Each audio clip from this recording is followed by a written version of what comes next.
शेतीप्रधान महाराष्ट्राचा एक महत्त्वाचा सण म्हणजे पोळा. ज्या बैलांच्या मदतीने शेतकरी वर्षभर शेती करतो त्या बैलांप्रती कृतज्ञता व्यक्त करण्याचा हा दिवस. पण यंदा मात्र या सणावरील उत्साहावर विरजण पडण्याचं चित्र पाहायला मिळत आहे. एकेकाळी पोळ्याच्या निमित्ताने गजबजणाऱ्या बाजारपेठा आता ओस पडल्या आहेत. यवतमाळ जिल्ह्यासह संपूर्ण महाराष्ट्रात पोळ्याची तयारी मोठ्या उत्साहात सुरू असते.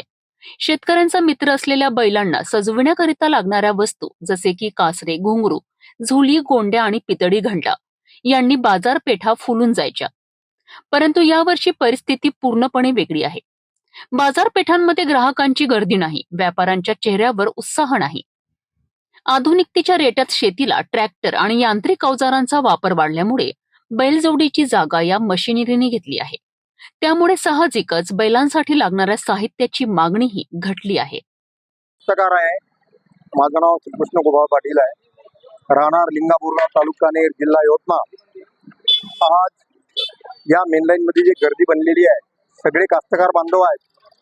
रोज जरी शेतीसाठी तंत्रयंत्र निघत असेल तरी बैलाची बरोबरी कोणतंही तंत्रयंत्र करू शकणार नाही, अशी सगळी कास्तकार लोकांची महत्वाची भूमिका आहे.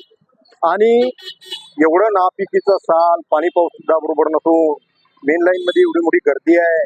शेतीला भाव नाही, मालाला भाव नाही, तरी आमचे शेतकरी बांधव लोकांकडून उसनवारीचे पैसे अदले घेऊन सगळा हा शेतीचा सण म्हणून पोळा हा साजरा करतो. आणि शेतकऱ्यासाठी पोळा हा सण जेवढे 12 महिन्यामध्ये सण येत असतील त्या सणापैकी सगळ्यात महत्वाचा सण मानला जातो कास्तकारासाठी, एवढं मी बोलू इच्छितो.